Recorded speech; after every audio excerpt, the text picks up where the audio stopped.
آئیے اسی پیسج پر واپس آتے ہیں، متی کی انجیل اس کا 28واں باب اور اس کی 16ویں آیت سے۔ اور 11 شاگرد گلیل کے اس پہاڑ پر گئے جو یسوع نے ان کے لیے مقرر کیا تھا، اور انہوں نے اسے دیکھ کر سجدہ کیا، مگر بعض نے شک کیا۔ یسوع نے پاس آ کر ان سے باتیں کیں اور کہا کہ آسمان اور زمین کا کل اختیار مجھے دیا گیا ہے، پس تم جا کر سب قوموں کو شاگرد بناؤ اور ان کو باپ اور بیٹے اور روح القدس کے نام سے بپتسمہ دو، اور ان کو یہ تعلیم دو کہ ان سب باتوں پر عمل کریں جن کا میں نے تم کو حکم دیا، اور دیکھو میں دنیا کے آخر تک ہمیشہ تمہارے ساتھ ہوں۔ آمین۔ اس پیسج میں ہم خدا کے مقصد کو دیکھ رہے ہیں کہ خدا کا مقصد جو ہے، خدا کا جو مشن چرچ کے لیے ہے وہ کیا ہے، کہ چرچ کھوئے ہوئوں تک پہنچے، غیر نجات یافتہ لوگوں تک، غیر ایمانداروں تک پہنچے اور ان کو بچائے، کیونکہ جب غیر ایماندار بچائے جائیں گے، خدا کے خاندان میں شامل ہوں گے، تو اس سے کیا ہوگا، خدا کے نام کو جلال ملے گا۔ اور اگر ہم چاہتے ہیں کہ خدا ہمیں ایفیکٹولی اس بات میں استعمال کرے، تو اس کے لیے 5 چیزیں ہیں جن کا ہماری زندگی میں ہونا ضروری ہے، اور اس میں سے پہلی چیز ہم نے کیا دیکھی تھی، اویلیبلٹی، کہ ہماری زندگی میں اویلیبلٹی ہونا بہت ضروری ہے، کہ میں اویلیبل رہوں خدا کے کام کے لیے، ہر وقت مہیا رہوں۔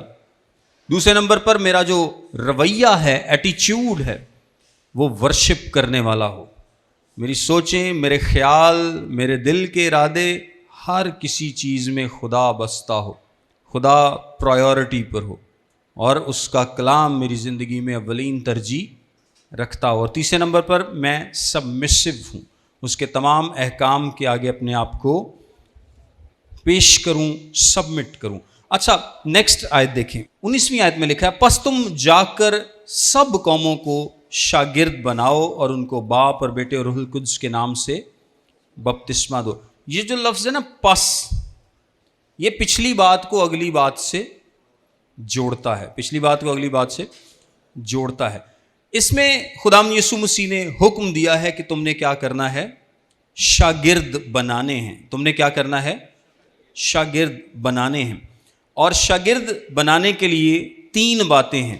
سب سے پہلے نمبر پر جانا، پس تم جا کر سب قوموں کو شاگرد بناؤ۔ دوسرے نمبر پر کیا ہے، بپتسمہ دینا، اور تیسرے نمبر پر کیا ہے، تعلیم دینا۔ ہم شاگرد کیسے بنائیں گے، کیسے یہ ہوگا، سب سے پہلے ہم جائیں گے، سب سے پہلے ہم جائیں گے۔ جانا بہت ضروری ہے۔ لوگ آپ کے پاس نہیں آئیں گے، بلکہ آپ کو ان کے پاس جانا ہوگا۔ ایسا نہیں ہوگا کہ میں چرچ کے مقصد کو پورا کرنا چاہتا ہوں، مشن کو پورا کرنا چاہتا ہوں، تو میں کدی اپنے گھروں باہر ہی نہیں نکلیا، میں کدی محلے چوں ہی نہیں نکلیا، یا میں کدی اپنی کلیسیا تو باہر ہی نہیں گیا۔ اس طرح سے یہ مقصد پورا نہیں ہوگا، اس طرح سے یہ مشن پورا نہیں ہوگا۔ شاگرد بنانے کا، اور میں آگے جا کر اس پر بات بھی کرتا ہوں، شاگرد بنانے کا مشن، لوگوں کو خدا کی جماعت میں شامل کرنے کا مشن جو ہے، مقصد جو ہے، وہ گھر بیٹھے پورا نہیں ہوگا۔ اس کے لیے ہمیں کیا ہوگا، نکلنا ہوگا، جانا ہوگا، ایفرٹ کرنی ہوگی، تگ و دو کرنی ہوگی، کوشش کرنی ہوگی۔ اگر آپ عورت ہیں، آپ زیادہ نہیں جا سکتے بہت ساری باتوں کی وجہ سے، تو آپ محلے میں تو ایٹ لیسٹ جا سکتی، یا اگر آپ کہیں جاب کرتی ہیں تو آپ وہاں پر کسی سے بات کر سکتی ہیں، آپ کہیں پر پڑھاتی ہیں یا کوئی بھی کام کرتی ہیں، آپ وہاں پر کسی سے بات کر سکتی ہیں، لوگوں کو مسیح کے بارے میں بتا سکتی ہیں۔ مرد اگر وہ دوسرے شہروں میں نہیں جا سکتے، دوسرے ملکوں میں نہیں جا سکتے، دوسرے علاقوں میں تو جا سکتے ہیں، اپنی جاب پلیس پر تو لوگوں کو مسیح کے بارے میں بتا سکتے ہیں۔ جو کچھ بھی آپ کی کیپیسٹی میں ہے، آپ کو اپنی اس کمفرٹ پلیس سے، کمفرٹ زون سے نکل کر دوسروں کے پاس جانا ہوگا۔ جانا اس میں بہت ضروری ہے۔ ایک وقت تھا جب یسوع مسیح نے کہا تھا کہ میں اسرائیل کی کھوئی ہوئی بھیڑوں کے علاوہ کسی کے پاس نہیں بھیجا گیا۔ وہ ایک وقت کے لیے تھا، کیونکہ پہلے دعوت کس کے پاس آئی تھی، اسرائیل کے پاس آئی تھی۔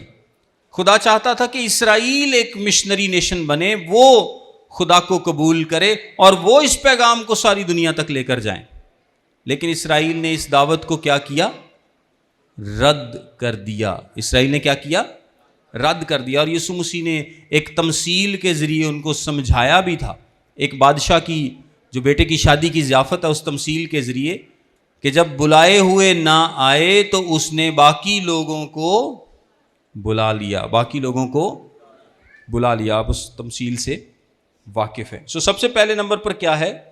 جانا ضروری ہے۔ اور دوسرے نمبر پر جب لوگ شاگرد بنیں گے، جب لوگ یسوع مسیح کو قبول کریں گے تو آپ کو کیا کرنا ہے؟ انہیں بپتسمہ دینا ہے۔ انہیں کیا کرنا ہے؟ بپتسمہ دینا ہے۔ اچھا، بپتسمہ بیسیکلی ہے کیا؟ ہمارے بہت ساری اس پر بحث پائی جاتی ہے۔ بیسیکلی بپتسمے میں بیپٹائزو لفظ ہے، اس کے لیے یونانی میں کیا لفظ ہے؟ بیپٹائزو۔ بیپٹائزو کا مطلب ہوتا ہے غوطہ دینا یا کسی کو ڈبونا۔ کسی چیز کو ڈبونے کو ہم کیا بولتے ہیں؟ بپتسمہ۔ یعنی جب یسوع مسیح نے یہودا اسکریوتی کو وہ نوالا دیا تھا نا، لکھا ہے اس نے نوالا پیالے میں ڈبو کر اس کو دے دیا، تو اس نے بیسیکلی اس نوالے کو کیا دیا؟ بپتسمہ۔ مطلب آسان الفاظ میں کسی چیز کو بھی ڈبونا جو ہے وہ کیا ہے؟ بپتسمہ ہے۔ بپتسمے کا مطلب ہی ڈبونا ہے۔ سو اس کا یہ مطلب یعنی یہ پانی چھڑکنے سے یا کسی بھی اور طریقے سے نہیں ہو سکتا۔ اس کا مطلب کیا ہے کہ بپتسمہ ڈبونے سے ہی ہو سکتا ہے۔ اچھا، یہ جو ڈبونا ہے، اور یہ ایک بڑی خوبصورت تشبیہ ہے، ایک بڑی خوبصورت پکچر ہے، اور یہ پکچر کس کو پیش کرتی ہے؟ یسوع مسیح کی موت اور اس کے جی اٹھنے کو۔ بپتسمہ اصل میں کس چیز کو پیش کرتا ہے؟ یسوع مسیح کی موت اور اس کے جی اٹھنے کو۔ اور جب ہم بپتسمہ لیتے ہیں تو یہ کس چیز کو پیش کرتا ہے؟ اس کی موت اور اس کے جی اٹھنے میں شامل ہونے کو۔ یعنی جب ہم پانی میں جاتے ہیں اور پھر پانی سے باہر آتے ہیں تو یہ اس کی موت اور اس کے جی اٹھنے میں شمولیت کو ظاہر کرتا ہے۔ ایک بات میں آپ کو بتاتا چلوں کہ بپتسمہ لینا نجات پانا نہیں ہے۔ آپ یہ نہیں کہہ سکتے کہ میں نے بپتسمہ لیا ہے اور میں نے نجات پائی ہے۔ نجات ایمان سے ملتی ہے۔ نجات کس سے ملتی ہے؟ ایمان سے ملتی ہے۔ لیکن جب آپ ایمان لے آتے ہیں تو آپ ایماندار ہوتے ہوئے پہلا عمل کیا کرتے ہیں؟ خداوند کے حکم کو مانتے ہوئے بپتسمہ لیتے ہیں، کیونکہ یعقوب کے خط میں کیا لکھا ہے؟ ایمان بغیر عمل کے مردہ ہے۔ سو جب آپ ایمان لے آتے ہیں تو آپ پبلکلی اس بات کو کنفیس کرتے ہیں، اس بات کا اظہار کرتے ہیں کہ اب میری شناخت کس کے ساتھ ہے؟ یسوع مسیح کے ساتھ ہے۔ یسوع مسیح کے ساتھ اب میری شناخت ہے۔ یہ آپ کے لیے تو ایزی ہے، کرسچن لوگوں کے لیے ایزی ہے، لیکن اس وقت یہودیوں کے لیے بڑا مشکل تھا۔ ان کے لیے بپتسمہ لینا، کیونکہ یہ پبلک اظہار تھا۔ ایک یہودی جب پبلکلی یسوع مسیح کو قبول کرے گا اور بپتسمہ لے گا تو اس کا کیا مطلب ہے؟ کہ اس نے یہودیت کو چھوڑ دیا ہے اور اب وہ کہاں پر ہے؟ یسوع مسیح کی جماعت میں شامل ہے۔ یسوع مسیح کی جماعت میں شامل ہونے کا مطلب یہ ہے کہ اب اس کو عبادت خانے سے نکال دیا جائے گا، اس کو کسی بھی دعوت میں نہیں بلایا جائے گا۔ یہ ہمارے لیے اتنا مشکل نہیں ہے، ان کے لیے بہت مشکل تھا، کیونکہ جب کسی کو عبادت خانے سے خارج کیا جاتا تھا تو نہ صرف وہ عبادت خانے میں نہیں آ سکتا، وہ کسی سوشل گیدرنگ میں نہیں آ سکتا، لوگ اس کو شادیوں میں نہیں تھے بلاتے، اس سے کسی قسم کا تعلق نہیں رکھا جاتا تھا، اس کا مکمل بائیکاٹ کر دیا جاتا تھا۔ اور آپ کو یاد ہے کہ کئی دفعہ ایسا بھی ہوا ہے کلام میں کہ لوگ صرف اس لیے یسوع مسیح کا نام نہیں تھے لیتے تاکہ عبادت خانے سے خارج نہ کر دی۔ صرف یہ مطلب نہیں کہ انہیں صرف چرچ نہیں آن دینا، یہ مطلب ہے کہ انہوں نے ہر جگہ تو تانوں خارج کر دینا۔ سو یہ پبلک اظہار کہ آج سے میری شناخت یسوع مسیح کے ساتھ ہے، یہ اتنا آسان نہیں تھا، اتنا آسان نہیں تھا، لیکن یہ ضروری تھا۔ یسوع مسیح نے کہا تھا کہ یہ کیا ہے؟ یہ ضروری ہے۔ ایک ایماندار کیا کرے گا؟ ایمان لانے کے بعد سب سے پہلے بپتسمہ لے گا۔ اور پھر یسوع مسیح نے طریقہ بھی بتایا کہ بپتسمہ کس طرح سے لینا ہے، باپ اور بیٹے اور روح القدس کے نام سے، اور اس میں پوری تثلیث شامل ہے۔ ایک میں بڑی امپورٹنٹ بات آپ کو بتاتا ہوں، اگر آپ غور کریں تو لکھا ہے باپ اور بیٹے اور روح القدس کے نام سے بپتسمہ دو۔ یہ نہیں لکھا کہ باپ اور بیٹے اور روح القدس کے ناموں سے بپتسمہ دو، یا باپ کے نام سے بپتسمہ دو، بیٹے کے نام سے بپتسمہ دو اور روح القدس کے نام سے بپتسمہ دو، ایسا بھی نہیں، اور ناموں کا بھی ذکر نہیں، باپ اور بیٹے اور روح القدس کے نام سے۔ اچھا، نام کا مطلب جس طرح میرا ایک نام ہے، آپ کا نام ہے، یہودی کلچر میں نام کا مطلب صرف ایک نام نہیں تھا، لیکن ہے، اور داؤد کا نام بڑا بلند ہو گیا یا خدا نے اس کے نام کو مشہور کر دیا. اب یہ مطلب نہیں کہ لفظ داؤد مشہور ہو گیا ہے. نام بیسیکلی، یا ہم خدا کو کہتے ہیں کہ تیرا نام پاک مانا جائے، مطلب اسی خدا دے نام نو لکھ کے تے اس نام نو سمجھیے کہ اے جڑے لیٹر لکھے نے نا یہ پاک منے جان. نام بیسیکلی آپ کی شخصیت کا اظہار ہوا کرتا تھا. یسوع مسیح نے کئی دفعہ کئی لوگوں کے نام بدلے بھی ہیں اور خدا نے کئی لوگوں کے نام خود سے رکھے بھی ہیں، کیونکہ نام آپ کی شخصیت کا اظہار ہوا کرتا تھا. اور جب ہم خدا کی بات کرتے ہیں، خدا کے نام کو پاک ماننے کی بات کرتے ہیں، تو ہم کہتے ہیں اس کا مطلب صرف خدا کا نام نہیں ہے، خدا کی مکمل شخصیت ہے. خدا کی مکمل شخصیت ہے، یعنی جو خدا ہے وہی اس کا نام ہے. اور خدا نے بارہا کہا کہ میں اپنے نام کو ان کے سامنے رکھوں گا. تو کیا صرف خدا نے اپنا نام لکھ کے اسے سامنے رکھنا؟ نہیں، اس کی مکمل ذات جو وہ ہے، اس کی مکمل خصوصیات. یہاں پر آپ تثلیث کو بڑی خوبصورتی کے ساتھ دیکھتے ہیں کہ یسوع مسیح نے باپ کا، روح القدس کا اور اپنا ذکر کیا ہے، اور ساتھ نام کا ذکر کیا ہے. اس کا کیا مطلب ہے کہ جو باپ ہے، جو روح القدس ہے، وہی میں بھی ہوں، وہی میں بھی ہوں. یعنی یہاں یسوع مسیح نے خود تثلیث کا اپنے آپ کو پارٹ ڈکلیئر کیا ہے. بہت سارے لوگ کہتے ہیں کہ جی یسوع مسیح نے کتنے کیا میں خدا ہوں، تو یہ بھی ایک حوالہ ہے جس میں یسوع مسیح نے خود کو تثلیث کا پارٹ. میں اور آپ کہہ سکتے ہیں کہ جی میرے نام چے تے خدا دے نام چے تے روح القدس دے نام چے بپتسمہ دو، کوئی ایسی بات ہو سکتی؟ سوال ہی پیدا نہیں ہوگا. یسوع مسیح نے خود کو تثلیث میں خود شامل کیا ہے. ایک اور بھی حوالہ ہے ویسے بڑا زبردست، وہ بھی میں آپ کے سامنے چلے پڑھ ہی دیتا ہوں. یوحنا کی انجیل کے 10ویں باب کی 36ویں آیت میں. یہ بہت سارے اور بھی حوالے ہیں لیکن یہ بڑا ہی ڈائریکٹ ہے. یوحنا کی انجیل اس کا 10واں باب اور اس کی 36ویں آیت میں لکھا ہے، آیا تم اس شخص سے جسے باپ نے مقدس کر کے دنیا میں بھیجا کہتے ہو کہ تو کفر بکتا ہے، اس لیے کہ میں نے کہا میں خدا کا بیٹا ہوں. یہ کس کے الفاظ ہیں؟ یسوع مسیح کے خود کے لیے الفاظ ہیں کہ تم کہتے ہو کہ کفر بکے کیونکہ میں نے کیا کہا کہ میں خدا کا بیٹا ہوں. اس کا کیا مطلب ہے کہ یسوع مسیح نے ڈائریکٹلی ان سے کیا کہا ہے کہ میں خدا کا. انڈائریکٹ تو بہت ساری سٹیٹمنٹس ہیں لیکن یہ سٹیٹمنٹ بالکل ڈائریکٹ ہے کہ میں خدا کا بیٹا ہوں. انڈائریکٹ بھی کئی ساری سٹیٹمنٹس موجود ہیں. خیر، بتانے کا مقصد یہ ہے کہ جو شاگرد بنیں گے ان کو کیا کرنا ہے، جو ایمان لائیں گے ان کو تعلیم دینی ہے، بپتسمہ دینا ہے اور اس کے بعد ان کو تعلیم دینی ہے، ان سب باتوں کی تعلیم جو کہ خدا ہمیں دیتا ہے. میں یہاں پر شاگرد کے تعلق سے تھوڑی سی بات آپ سے کرنا چاہوں گا. شاگرد جو لفظ ہے ماتھیٹیس یا ماتھیٹوو، اس کا مطلب ہے ایک لرننگ بلیور یا ایک بلیونگ لرنر، یعنی ایک ایسا ایماندار جو سیکھ رہا ہے، ایک ایسا ایماندار جو سیکھ رہا ہے، یا ایک ایسا سیکھنے والا جو ایماندار ہے. اس کا کیا مطلب ہے؟ شاگرد کا جو لفظ استعمال ہوا ہے اس کا کیا مطلب ہے؟ ایسا ایماندار جو سیکھ رہا ہے، ایسا ایماندار جو سیکھ رہا ہے. ہم ایماندار ہوتے ہوئے ساری عمر سیکھتے رہتے ہیں. یا اس کو ایسے بھی یونانی میں بولا جا سکتا ہے، ایک ایسا سیکھنے والا جو ایماندار ہے. یہ یاد رکھیے گا، شاگرد کا کیا مطلب ہے؟ ایک ایسا ایماندار جو سیکھ رہا ہے، یا ایک ایسا سیکھنے والا جو ایماندار ہے. آپ اس کو دونوں طریقے سے بول سکتے ہیں. یعنی جو شاگرد ہے اس کو آپ مسیحی ہونے سے یا نجات سے الگ نہیں کر سکتے.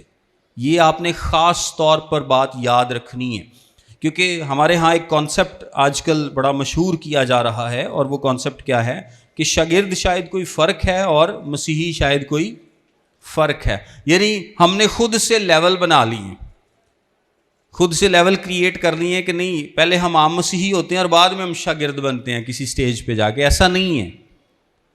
ایسا نہیں ہے. ایسا نہیں ہوتا کہ ہم پہلے مسیحی ہیں اور بعد میں شاگرد بنیں گے. یہ کچھ لوگ نا خود کو دوسروں سے بہتر درجہ دینے کے لیے بہت ساری اس طرح کی باتیں کرتے ہیں، اور آج کل تو بہت زیادہ ہے، خاص طور پر ہم پینٹیکاسٹلز میں یہ بہت زیادہ پایا جاتا ہے. وہ مسا کے لیول بنا لیتے ہیں کہ جی اسی ایک خاص مسا دے لیول تے آ دوجا بندہ. خاص طور پہ انڈیا سے یہ باتیں بہت پھیلائی جاتی ہیں جو کہ مکمل غلط تھیولوجی ہے. اس میں ایس لیول دا خادم ہے، ایس لیول دا خادم ہے، ایس لیول دا، یہ خود سے سارے بنائے گئے. کلام اس کی تعلیم نہیں دیتا. اور نہ ہی ہمیں یہ کرنا چاہیے خود کو دوسروں سے بہتر ڈکلیئر کرنے کے لیے. جیسا میں ہوں ویسے ہی آپ ہیں، ویسا ہی پولوس تھا اور ویسے ہی خدا کے سارے خادم ہیں. کوئی ایک دوسرے سے بہتر نہیں. سب نے گناہ کیا اور خدا کے جلال سے محروم. اور جب ہیں ہی گنہگار اور بچائے ہی فضل سے گئے ہیں تو کس بات کی شیخی ماریں، کس بات کا غرور کریں، کس بات کی شیخی ہے کہ میں ہوں جناب روحانیت سے کو بہت ہی اگلے لیول تے پہنچ گیا تو تانوں تے ہلے میرے تک آن لی بڑا ٹائم لگنا.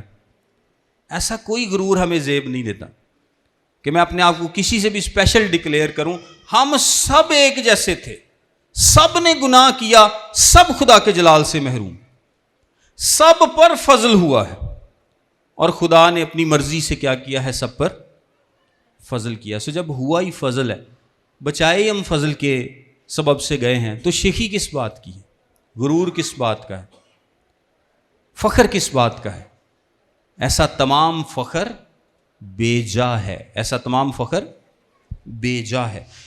ڈسائپل آپ تب ہی بن جاتے ہیں جب آپ ایمان لاتے ہیں، جب آپ نجات پاتے ہیں. کیونکہ ڈسائپل کا مطلب وہ نہیں ہے کہ میں کسی دی شگردی سے آ گیا، جناب کسی وڈے لیول والے روحانی بندے دی ہوں میں شگردی سے آ گیا تو پھر میں ڈسائپل بنیا. یہ شاگرد کا مطلب نہیں ہے. شاگرد آپ اسی دن بن جاتے ہیں، اسی وقت بن جاتے ہیں جب آپ نجات پاتے ہیں، جب آپ خدا یسوع مسیح پر ایمان لاتے ہیں. یسوع مسیح نے یہ نہیں سی کیا کہ تسی جا کے وہ اسپیشل والے شاگرد بناؤ جڑے اپنے آپ کو اسپیشل شاگرد ڈکلیئر کر دینے. وہ سوٹ شوٹ دے کے بھی کئی شاگرد بنتے ہیں. اکثر میوزک سے اس طرح ہوتا ہے. بس مینوں بھی ویسے کئی فون آتے ہیں جی اسی تہاڈے شاگرد ہونا ہے.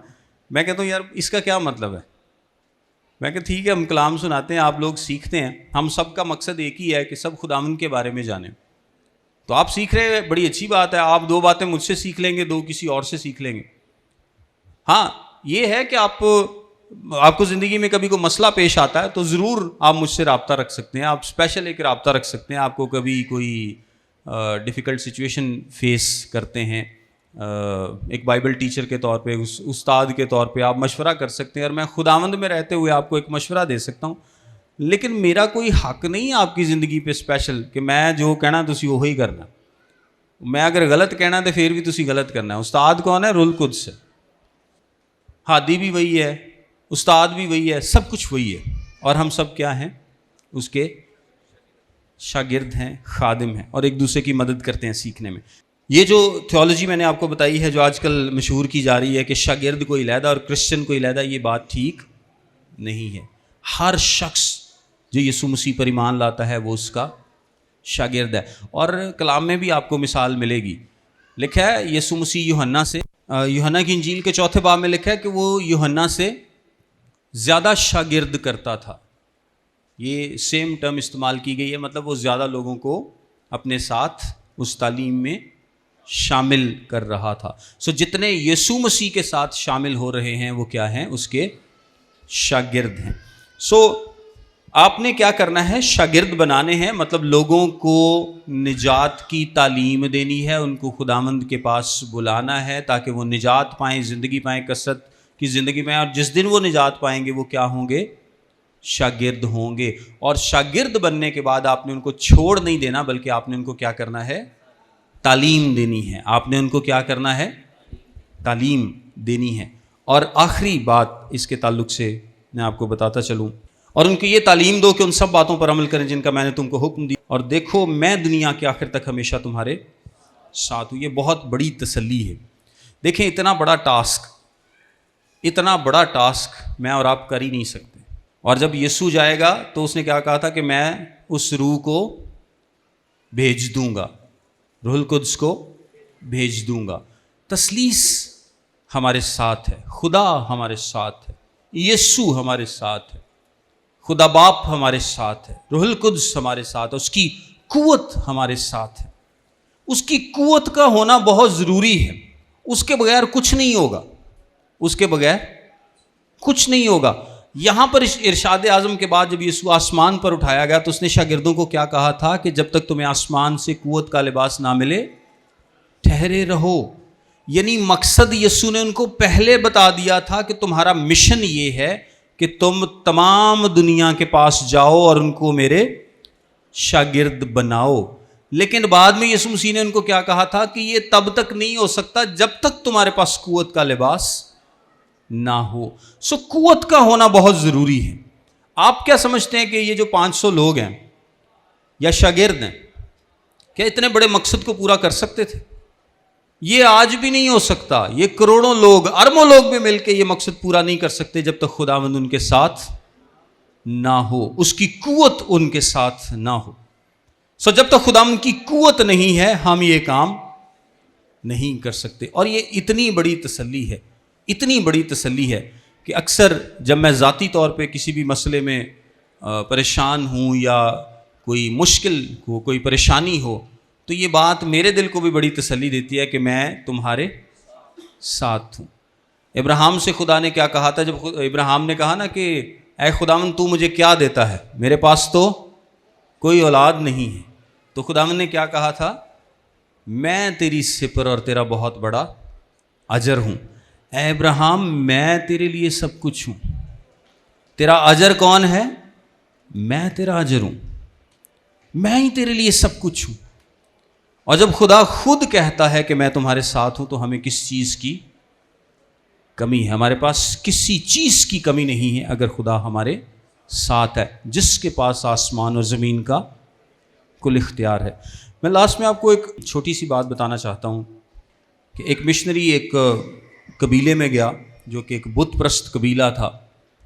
وہاں پر اس نے جا کر ایک لیڈی کو کلام سنانا شروع کیا، اور چند دنوں کے بعد اس لیڈی نے خداوند یسوع کو قبول کر لیا، اور اس نے مشنری سے کہا کاش کہ تم 1 مہینہ پہلے میرے پاس آتے تو میرا بیٹا وہ بھی یسوع کو قبول کر لیتا، وہ بھی بچ جاتا، اور وہ بچ جاتا، میرا بیٹا بچ جاتا۔ اس نے کہا تمہارے بیٹے کو کیا ہوا؟ اس نے کہا کہ ٹھیک 1 مہینہ پہلے میں نے اپنے خدا کے لیے اس کو قربان کر دیا، اپنے خدا کے لیے اس کو قربان کر دیا۔ اگر تم 1 مہینہ میرے پاس پہلے آتے اور مجھے اس ساری روشنی کا پتہ چل جاتا تو میں اپنے بیٹے کو کبھی قربان نہ کرتی۔ دیکھیں وقت جو ہے نا وہ بہت کم ہے۔ ایسا نہیں ہے کہ ہم یہ سوچیں کہ ہمارے پاس بڑا وقت ہے، آج کر لیں گے، کل کر لیں گے، پرسوں کر لیں گے۔ ایمرجنسی بیسس پر خدا نے کہا ہے کہ آپ کو یہ سارا کام کرنا ہے، کیونکہ وقت برا ہے، دن تھوڑے ہیں، آپ کے پاس دن تھوڑے ہیں، آپ کے پاس زندگی بھی تھوڑی ہے جس میں یہ آپ کام کر سکتے ہیں۔ ہمارے پاس بہت لمبی زندگی نہیں ہے کہ ہم سوچیں کہ یار اگلے 50 سال میں کر لیں گے، اگلے 100 سال میں کر لیں گے۔ پاکستان تو ویسے ہی تھوڑی عمر گھٹ ہے، تن پتا، اور ویسے جو 50-60 ٹپ جاؤ، اگر پاکستان سے بندہ ٹپ جائے اگر بھی ہے تو ویسے ہی کوئی کام نہیں ہوتا، تو آپ کے پاس بڑا تھوڑا سا ٹائم ہے خدا کے مقصد میں شامل ہونے کا، خدا کے مشن میں شامل ہونے کا، خدا کا ساتھ دینے کا۔ آپ اس کے مقصد اور اس کے مشن میں شامل ہو کے اس کا ساتھ دیتے ہیں نا، اس مقصد کو اچیو کرتے ہیں۔ خدا انسانوں کے ذریعے اپنا مقصد پورا کرتا ہے، وہ آپ کو اور مجھے استعمال کرتا ہے، اور ہمارے پاس وقت کم ہے۔ اتنا وقت نہیں ہے کہ ہم سوچتے رہیں، بیٹھے رہیں، ہمیں نکلنے کی ضرورت ہے، ہمیں اس کے مقصد کو پورا کرنے کے لیے جانے کی ضرورت ہے۔ ایک اور میں آپ کو چھوٹی سی کہانی بتاتا ہوں، اور یہ بڑی ریلیونٹ ہے، یہ بڑی ریلیونٹ ہے۔ ایک شخص تھا اور وہ ایک سمندر کے کنارے ایک بیچ پر موجود تھا، اور اس نے دیکھا کہ ایک جہاز ڈوبا اور اس میں سے کچھ لوگ ڈوب رہے تھے۔ اس نے بھاگ کر ان لوگوں کو بچایا۔ پھر اس نے دیکھا کہ اگلے دن پھر تھا تو پھر کوئی اور وہاں پر شخص جو بیچ پر نہا رہا تھا، تو اس نے دیکھا کہ کوئی ڈوب رہا ہے، تو اس نے پھر اس کو جا کر بچایا۔ تو کچھ دن وہ یہ ایکٹیویٹی کرتا رہا، اب وہ ڈیلی آنا شروع ہو گیا. اس کو لگتا تھا کہ یہاں پر لوگ اکثر ڈوبتے ہیں تو میں نے ان کو بچانا ہے. اس کے کچھ دوست اس کے ساتھ مل گئے. انہوں نے ایک وہاں پر چھوٹا سا ہٹ ٹائپ بنا لیا اور وہ وہاں پر بیٹھا کرتے تھے کہ اگر کوئی جہاز ڈوبے یا کوئی شخص ڈوبے تو ہم دوڑ کر کیا کریں گے, اسے بچا لیں گے. لیکن جب بہت بڑی تنظیم بنتی گئی تو اور بہت سارے لوگ شامل ہو گئے کہ آپ کا کاز بڑا اچھا ہے. تو انہوں نے کیا کیا, ایک بڑی خوبصورت بلڈنگ بنا لی اور میٹنگز کرنا شروع کر دیں اور کانفرنسز کرنا شروع کر دیں اور بہت سارے دیگر کاموں میں پڑ گئے.